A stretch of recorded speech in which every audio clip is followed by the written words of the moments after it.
on est parti. Est-ce que vous pouvez me dire qui est le président de la République actuelle? C'est M. Emmanuel Macron et son et sa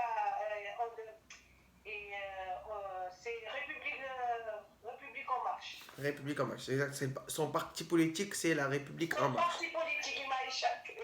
Son parti politique, c'est République en marche. Exactement. Comment il est élu, le président de la République? Par le suffrage universel direct. Il y a le président, il y a les députés, il y a les présidents, il y a les députés, il y a les conseils municipaux et les communaux. Communaux, départementaux, régionaux, députés, élections présidentielles et députés européens. Et députés européens, oui, c'est ça. Tout ça, ils sont élus par le suffrage universel direct. Exactement. Exactement. Du coup, c'est quoi le suffrage universel direct? Le suffrage universel direct, c'est le peuple, il va aux élections pour voter, pour choisir leur président ou leur député. Alors, c'est un mode de vote Oui. qui est reconnu à l'ensemble des citoyens pour pouvoir choisir leurs représentants. En fait, c'est aller voter. Aller voter et choisir le représentant. Voilà. Parce qu'on est libre. C'est le peuple qui choisit le représentant. Exactement. C'est le peuple qui choisit le président. Tout à fait. Et du coup, ça, c'est relié avec quel grand principe, le suffrage universel direct? Par la démocratie. Exactement. Et c'est quoi la démocratie? C'est le pouvoir du peuple à travers le vote. Régime politique dans lequel la souveraineté elle appartient au peuple. Mais ça, c'est plus vulgairement comme vous m'avez dit. C'est ça. D'accord. Donnez-moi un droit, enfin non, donnez-moi tous les droits et tous les devoirs attachés à un citoyen français. On a le droit d'aller au vote. Ouais.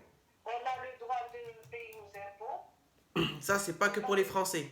Pour tout le monde, les impôts. Pour les Français et pour tout le monde, oui. Voilà, sauf que moi, je vous ai demandé que les droits attachés à un citoyen. Attention à la question. Le citoyen français, c'est droit d'aller au vote. Exactement. Ce que je connais, moi, c'est le droit d'être... Le droit d'être éligible pour qu'on vote pour soi, pour lui. éligible et qu'on a 18 ans. Ouais, et il y a le devoir d'éligibilité, le droit à l'éligibilité et le droit de vote. D'accord, ça c'est bon. Maintenant, c'est quoi les devoirs?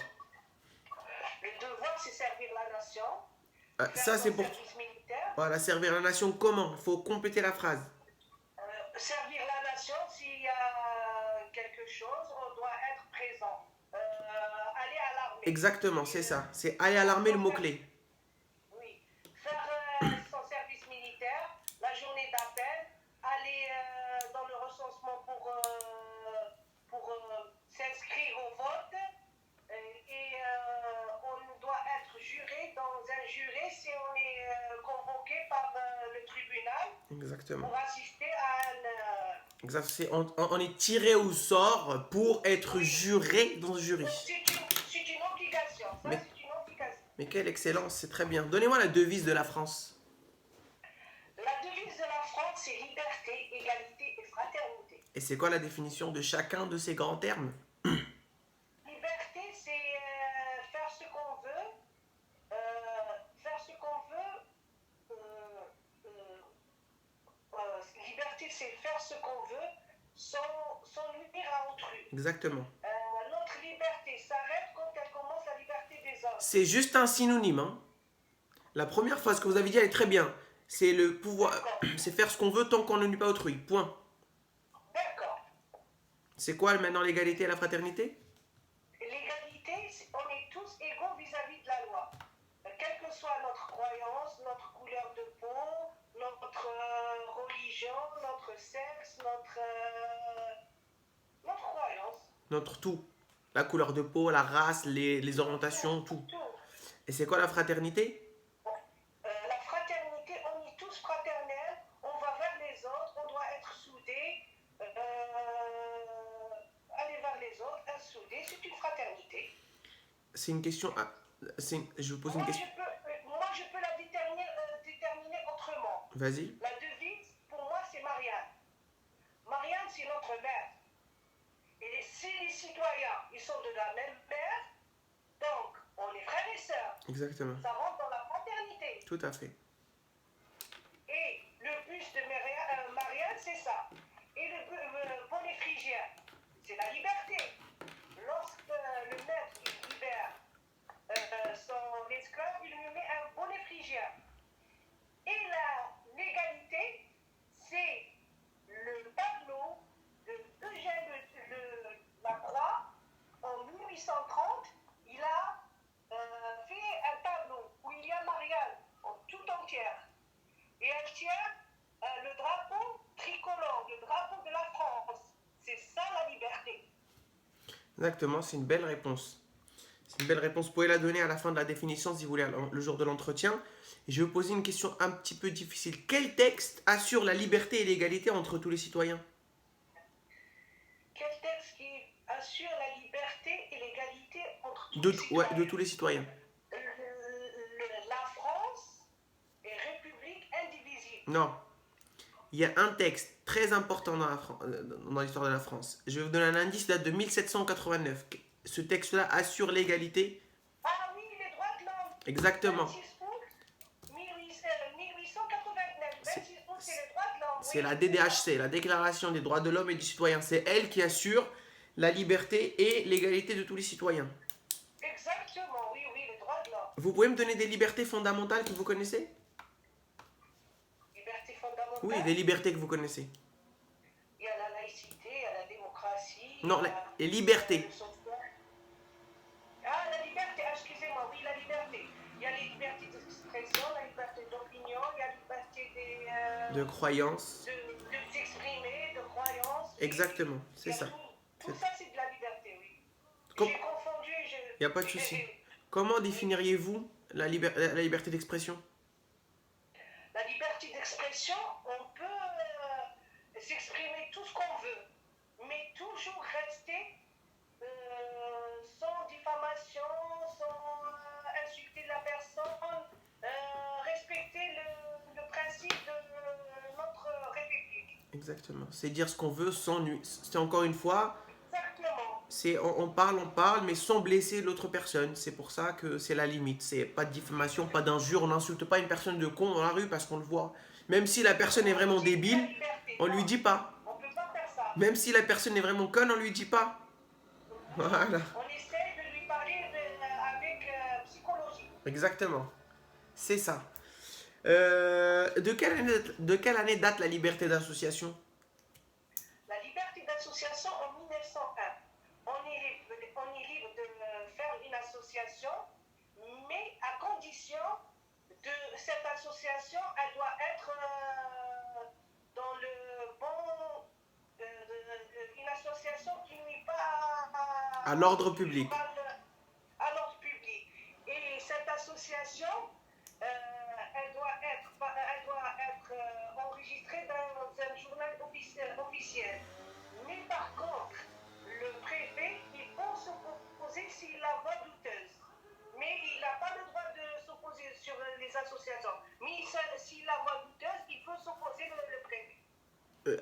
Avant que l'association apparaisse au journal officiel, il y a quoi avant? Un décret. Elle passe par un décret et après elle passera au journal officiel, non?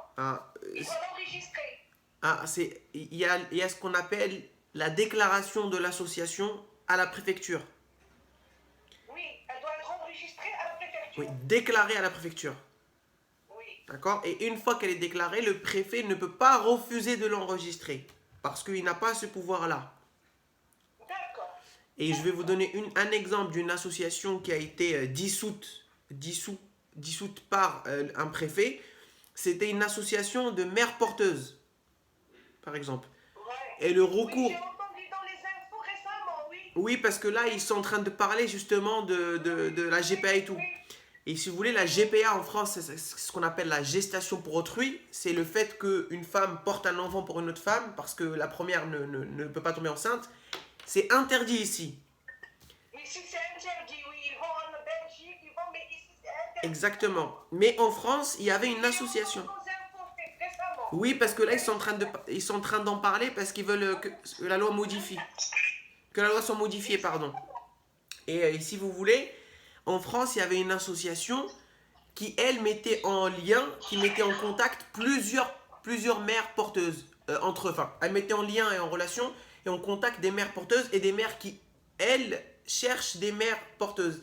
Et ça a été déclaré, elle a été dissoute par le préfet, l'affaire est partie devant les tribunaux et effectivement, elle a été déclarée contraire à l'ordre public parce que l'article 16 de la déclaration Il n'y de... a aucune loi, aucune rien. On ne peut pas faire une association s'il n'y a pas de loi. Exactement, parce qu'il y a l'article 16 du Code civil qui, lui, interdit, C'est interdit.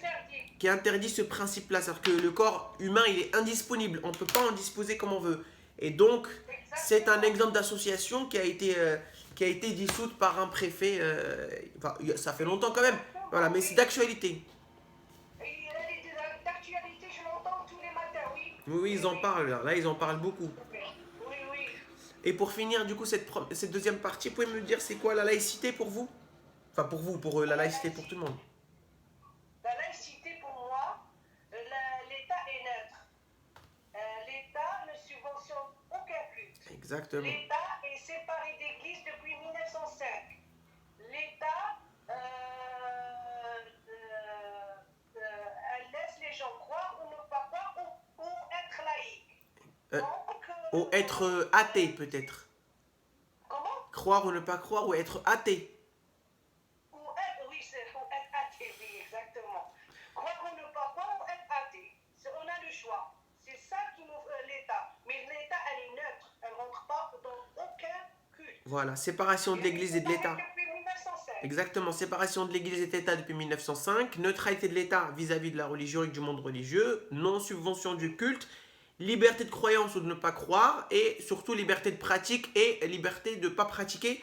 Et comment définiriez-vous le fait qu'une personne soit athée? Moi, elle est libre de son choix. Non, c'est quoi la définition d'une personne athée?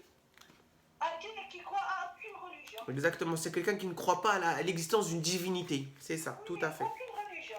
Ok, bon, on va s'arrêter Il est là. athée. Il est athée. Il est athée, il croit à rien, il croit en rien.